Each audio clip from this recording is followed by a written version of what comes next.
This is beautiful. It looks so much better. Right, y'all. Right. Okay.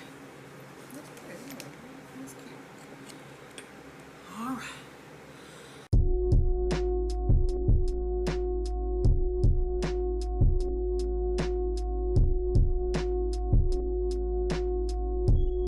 Hey, you guys, it's Keisha and Mo. We're back with our 20th episode of Situations. Y'all like our new background? We in this bitch, new light, new backdrops. Woo woo. Okay, let's get straight into this episode. Thank y'all for supporting us this far. We hope we have 20 more episodes and more to go. Okay. Shut up. First question. Hey Mo, M-O-E, it's M-O, y'all. Hope all is well. Oh, so she sent this straight to Mo. She didn't even ask me. All right, so this is for you. I ain't even gonna respond and get my opinion. So she just said, hey Mo, so forget you. Hey Mo, hope all is well. I'll get straight to it. I met a guy 3 years ago whom is now the father of my child. I got pregnant within the first 3 or 4 months of knowing him. I was hesitant to sleep with him because he would always crack jokes about sex, kept asking indirect ways about sex, and the first day I met him in person, he pulled up with a red cup drinking and driving, which I advised him not to do. While pregnant, my father passed away, leaving me alone with just my cousins, whom eventually put me out while my baby was only 5 months due to me not being able to afford rent. My boyfriend, a baby's father, was no help to me. I was in and out of the hospital while pregnant. I always drove myself to and from the hospital. He'd rarely come to the hospital in a state of emergency. He'd always question whether he should show up. However, outside of the hospital, we hang out every day, although my baby was threatening to come early and I was told I should not be working. I continued to drive to my doctor's appointment, work and apartment hunt on my own before the baby was born. I've been homeless 2 times and lost numerous jobs due to my horrible relationship, bad communication, no money, no daycare, and having no help with our baby as far as family to babysit often when needed. Anyway, to sum it up, I guess my baby daddy has cheated since I've been pregnant, not physically but via Facebook message.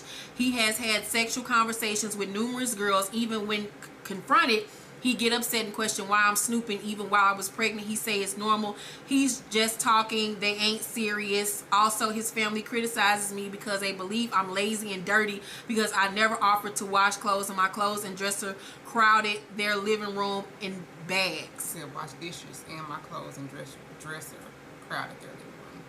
Ain't that what I said? I didn't say dishes, but go ahead. Oh shit, whatever. I was depressed and my only family members, my cousin and I, weren't speaking at the time because they put me out and I owed $1,200 to them. I'm now 23 and we speak often, but I'll never trust them. I was homeless and living in my baby's sister's living room with my baby and baby daddy in a 1-bedroom apartment, sleeping on a couch, 3 bodies. His mother, whom has never met me, dislikes me because of the rumors she heard in the family that I'm dirty. His family is rude and says whatever comes to mind to anyone. They think I'm dense. But really they talk so much shit. I have no desire to converse with them over undereducated thoughts and theories about money and starting a business, but trying to take the shortcuts in life while playing board games and making no process. They're basic, like they don't like America because of Texas or because of the 9 to 5 and not being able to smoke and drink freely without being stopped and charged. Okay. From the Bahamas. I now work and pay all the bills. My home, due to my baby daddy being placed on probation, charged with a DUI. We live together, but he watches the baby while I work. Tonight I discovered another message to a woman named Ashley. They've been flirting since July. I don't know what to do. I want to leave, but I don't know how. This story's missing various pieces, but I'm trying to keep it as short as possible. I feel like I'm working for nothing. I don't feel loved. I miss the hell out of my dad. I cry every day. Have been for 3 years. We're too broke to walk away from each other, and Ollie, I love him. I've contemplated suicide and don't smile as often. I want companionship with another man to ease my mind, but they all eventually want to fuck, and I just don't know what direction I'm headed. And my son has no clothes, shoes, not even a bed while I work like a slave with no clothes, rusty hair, old shoes, and puffy eyes. I'm exhausted. No one understands. My baby father doesn't get it and thinks I'm overly emotional and lazy. I'm not sure what my real question is. I guess I like your honesty and best advice possible. Monsieur. What are you doing, beloved? First of all, why is he living with you when you didn't have a place before, prior to you living with his sister. Weren't you homeless a couple of times, pregnant with his baby? It's, to me, I think that you're creating your own problems by having him in your home, because it's a lot of things your baby could afford if you didn't have an extra grown mouth to feed. I mean, a lot of things you could afford for your child if you didn't have extra adult mouth to feed. You gotta let this go. I mean, assistance is available, and the last thing you need to be worried about is another man to ease your mind. That's never gonna ease your mind, because men are just like children. This is like having a second child in a damn house. They're needy, very fucking needy. And as far as talking about sex, that's what they like. I mean, I'm not knocking nobody for that, but that's a man for you. Want to screw, but can't take care of no responsibilities. You know, you can't put in on the bill, but your dick always hard, that type of stuff. You gotta let that go. You have to. I'm sure there is some assistance. I don't know where you are, but I'm sure there's some type of state assistance where you could get probably child care or something like that while you work. Yeah. But him being in your house, you're going to be in a worse predicament if you continue to let him live with you. Trust me. You think you was homeless before. And he'll find somewhere to go. Trust me. When it's time for you to be out on the street, you and that baby, he will find somewhere to go, and he ain't gonna offer y'all nowhere to stay. This goes back to everything that we say to you all about the fucking warning signs and red flags from the beginning. Your spirit had already told you from the beginning that he wasn't shit, and you continue to mess with him. So, and at this point, you're continuously messing with him, knowing that he adds nothing to your life, he takes away from it. Ain't nothing worse than living with a man and you struggling. That is the worst shit ever, because you looking over at this motherfucker like, what the fuck are you doing here, and you are of no help to me. If he ain't helping you, then why the fuck is he there? You still struggling with him being there, so there's no reason for him to fucking be there at all. Get that motherfucker about your house. I would rather be struggling by myself than to be struggling with a grown, able-bodied fucking man laying next to me at night, and at the same time he's sitting up there Facebook messaging other bitches and telling you it's okay and this is, and fuck with his family talking about you being nasty, this and that. That's the least of your words. Bullshit. Like, whatever their thoughts and opinions is of no fucking value. But regardless if the man stay with you or not, you should not say that you have a man if you're struggling. No man should be in your life, whether he at your house or his own, while you struggling. Word, nigga. Yes. You gotta focus on getting your life together for you and your baby and providing a better life for you all. I know it's hard and you struggling to make ends meet, but a lot of women don't understand that God will keep you in a fucked up place in your life until you remove the dead weight.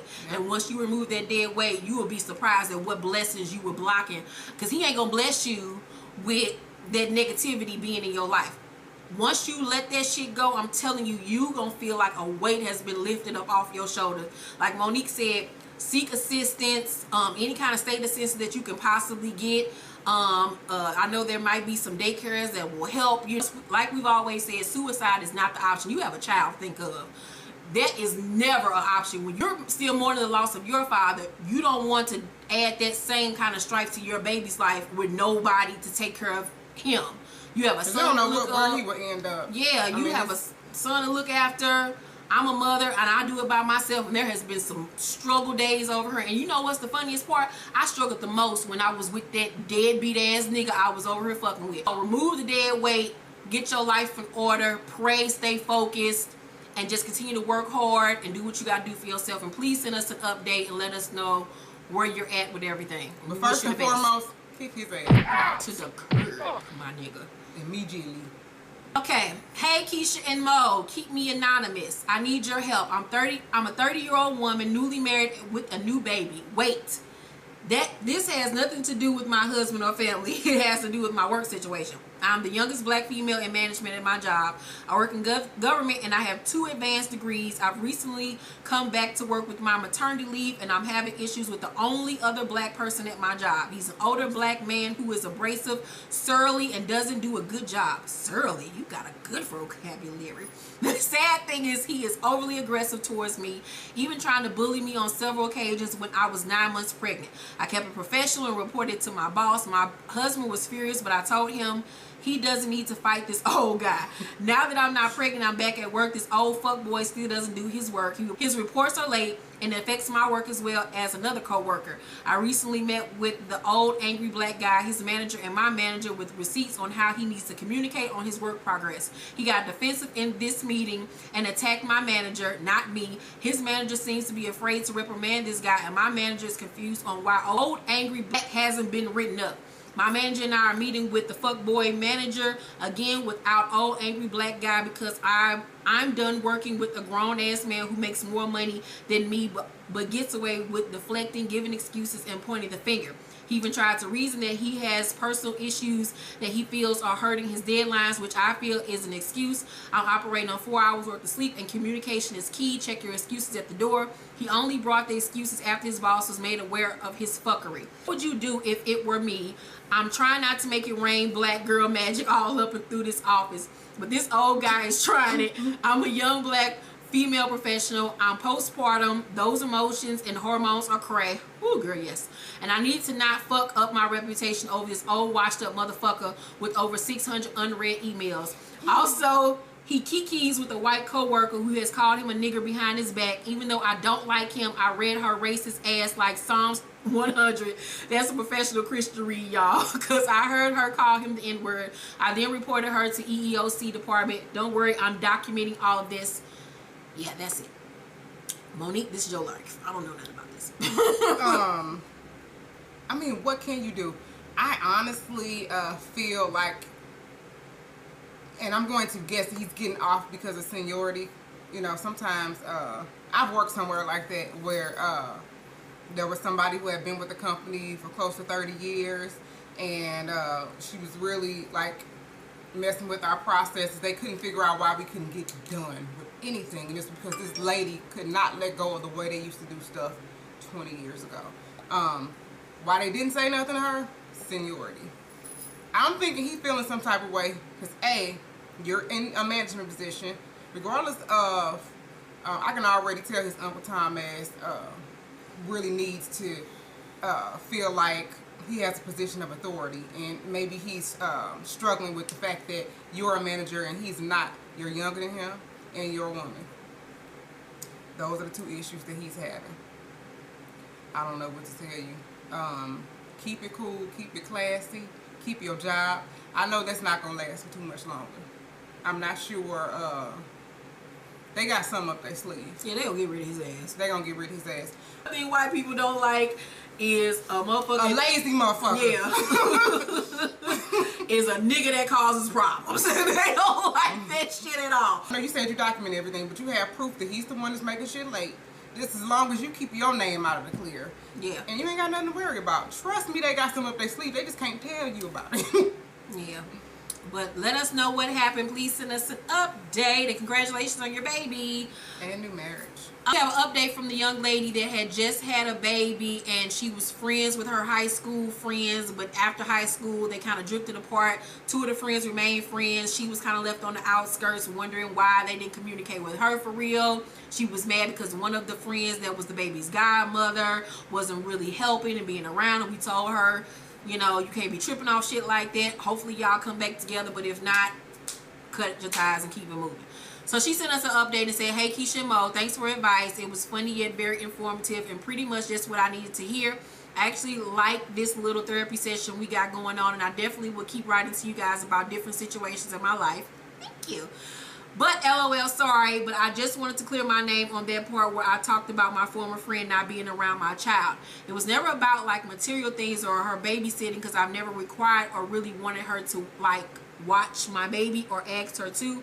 It was just about how the least she could do was ask about her or see how she was doing, you know, like damn, check to see if she was alive, LOL. Like she really missed out on big moments in the first 2 years of her life and never really tried to develop some type of godmother goddaughter relationship is all. So please don't think I'm that mom who just be pawning their kids off on people to go clubbing or other unimportant stuff. We didn't think that.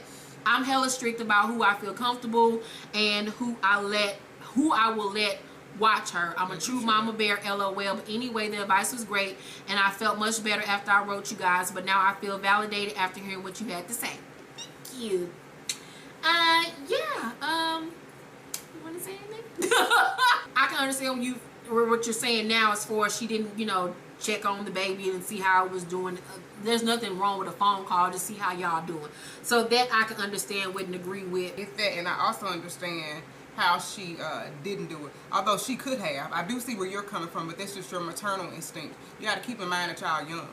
And when you young and you don't have no kids, you're not thinking about stuff like that. Yeah, you just ain't. Like I said, hopefully y'all be able to bring it back around, and y'all be able to be friends again. I mean, once she grows up, I think that she will. It's just something about having a child, not that I have any, but this is just me seeing other people, that makes people grow up. Yeah. Most of the time.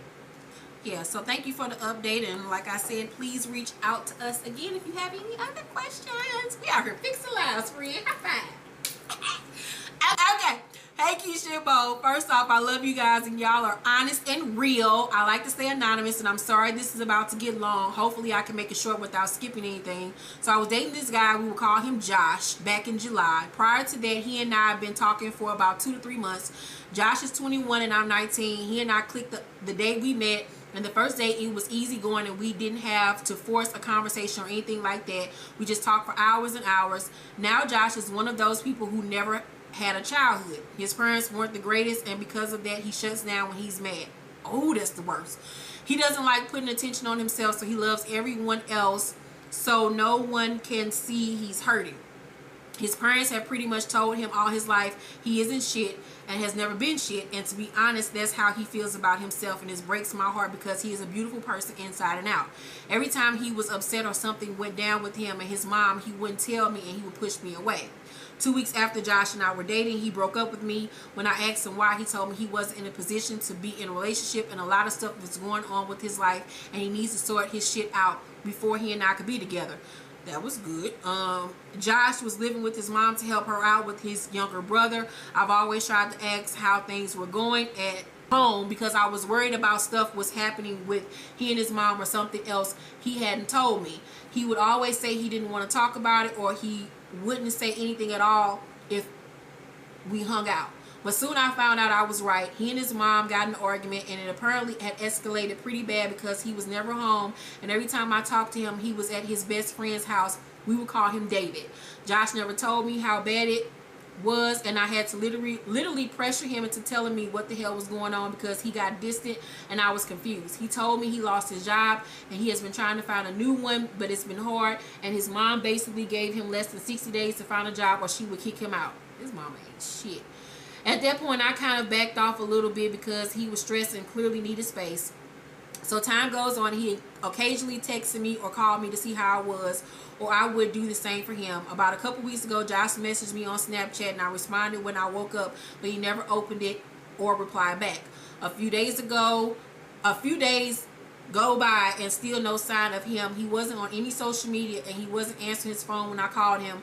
I got worried that something was seriously wrong, so I messaged his best friend David, but he never responded back.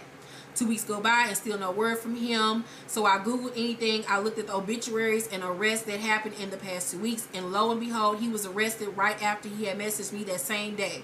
I knew he occasionally smoked weed, but he didn't like to do it. At least that's what I thought. That's what I thought. I also knew that he drinks, but I didn't think he was an alcoholic because he never was drunk around me or acted like he was one. His mom ended up messaging me on last Friday, October 28th, telling me he got arrested and was sent to a program. For the next few months, y'all please proofread and make sure this is, because this is hard for me to read when y'all don't be putting periods and shit. Please edit. And Josh asked if he could contact me for him and let me know what was going on. She said he believes I've been a positive impact in his life and he wants to write to me, but only if I was okay with it. I told her I wouldn't mind it, and now I'm waiting for a letter to come in the mail so I can get all the details regarding what happened. But like I said before, he was good at hiding his stress from me up until he broke up with me. Then all of a sudden stuff started coming out. My question to you guys is, should I keep writing to him as his support system or let him go? I really do have feelings for him and I see the best in him. I just want to know y'all's opinion. Thanks a bunch. Girl, leave that boy alone. He got way too much going on in his life. He got to work on him before he can give anything to you. And the worst thing about dealing with somebody that is sad and depressed all the time, is those feelings come on to you and you start encompassing those feelings and feeling stressed out behind somebody else's problems that ain't even yours. He got to deal with Josh and his family issues and him, you know, him and his mother's, you know, issues they got going on. Now he's been arrested. He has inner turmoil that he has to work on, and you don't need to be dealing with that. You are nobody's strength, nobody's mama, and you're only 19 years old. This is way much for a 19-year-old girl to be dealing with. Damn. Like, I'm with you on that. I really feel so sorry for him because I feel bad for him too. I mean, I feel bad for him. I'm not telling you to do.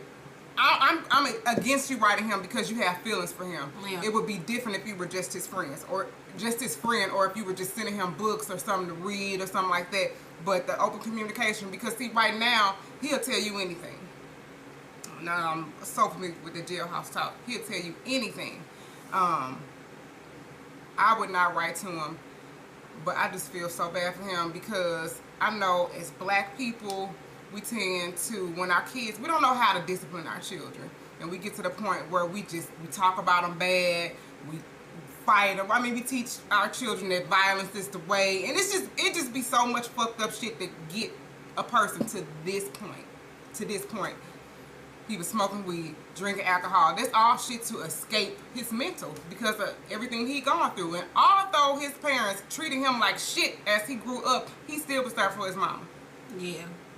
That's so fucked up. And he seems like he is a good person, but I know how it feels to date someone who withholds their feelings from you. That shit is the worst thing ever, when somebody just shuts down and won't talk to you and you trying to be there and they just won't open up. And then with him, because our men are taught they ain't supposed to feel no type of way. Yeah, and then with they him, can't.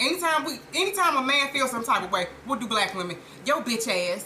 That old bitch ass nigga. That's why people withhold their feelings, because our men have been taught that they ain't supposed to cry, they ain't supposed to feel no type of way, they ain't supposed to say shit when somebody do something to them. So what the fuck do you expect? Yeah, but with him, you know, he disappears and stuff, and then that leaves you on an emotional tailspin, looking at obituaries and shit. That's just way too much. He seems like he's a good person, but he has to get his life together. You can't fix him. That's the one thing about girls, and I know I've been that girl in the past. I felt like I could fix somebody. You can't fix nobody. You can't. He has to want to fix himself and change his situation and get his life in order. Should she send him like a letter just telling him why she wants to, you know, back I was going away? to say that. I would say, I would wish him well. I would send him a letter, wish him well, and let him know that you rooting for him on the outside, but you just think that it's not a good idea for y'all to communicate until he gets himself together. Yeah, because it's just too much. So let us know what you decide to do, and we're praying for him. We're praying for you. I hope he got somebody though. Yeah, because that's just what's her name? We wasn't gonna say it. We can't say it. Woo! Hey Keisha and Mo, please do not say my name. Thank you, girl. We weren't gonna say it. We can't pronounce it. Anyway, I'm a junior in college and I'm dealing with this young man who also attends my university. As a senior, we began speaking in the summer as in going on cute dates on a college student budget, of course. Isn't that cute? He's so kind and sweet, and he never pressures me for sex. We've had sex before. All right. When we first met, he told me that he wasn't looking for a relationship, but if I came his way, he wouldn't fight it. During the summer, we spoke every day and hung out on the weekends because during the summer, he was doing research for school. Anyway, now that we got back to campus, which was at the ending of August, our communication has dropped dramatically. I asked him why. Was it me, or have you lost interest, or are you over me? And he responds, no. He says he's just busy with school, work, sports, and work, which is understandable. And plus, I'm not his girl. But I noticed on the weekend he goes out with his friends. I don't know what to do. Does he like me? And is he really too busy for me, or am I not important to him?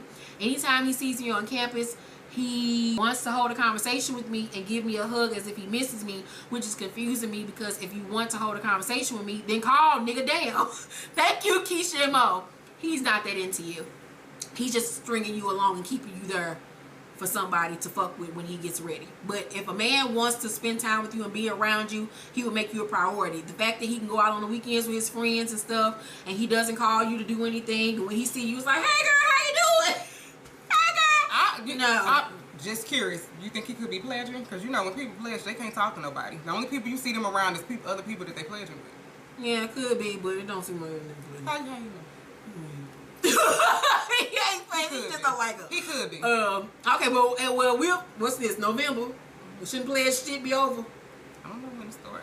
Okay, well, if by Christmas this nigga still ain't fucking with you, keep it moving. I just don't think he's that into you. I just don't. I mean, and here's the thing, because typically when somebody's into that type of thing, they may say something. They may mention it to you. So if he ain't mentioning it to you, then, I don't know. He just like, I'm not getting ready to go out my way to, what somebody put in the comments, the nigga paying me dust. I mean, shit, just keep it. Y'all friends. So, you know, he that little hug and shit like that. You see somebody This else. goes back to what I be saying. When y'all be fucking niggas without a title and shit, this shit be so fucking confusing and shit, cause you feel like you want to be his girlfriend and want girlfriend, what's the word I'm looking for? Girlfriend privileges. And then you be wondering when he don't give it to you. It just be too much. Like, stop giving up the pussy to niggas that ain't committing to y'all. I just don't think that he's into you. I just think that he's doing him and he's stringing you along, keeping you around, and he's probably dating other girls and just doing him. And he got school and sports and all these things, and he's busy like a college student would be, and you got to be busy too and continue to date other people and keep it moving. Let us know what you decide to do, girl. Thank you for sending in your questions. Thank you for watching our 20th episode. If you have a question for us, please send it to since-you-asked1@gmail.com. If you have an update, please hit us with an update. We thank you all so much. We appreciate you. We love you. And thank you for watching these videos. Please share them with your family and friends and on social media. And tweet us to your favorite celebrities. We trying to get a show, y'all. Y'all keep on telling us we need to be on TV. Help us do that. Tweet Oprah right now. We love y'all. Bye.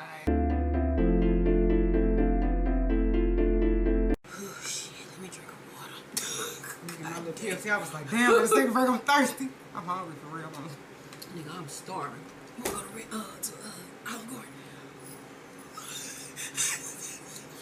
I'm down to use my Olive Garden. I know you are.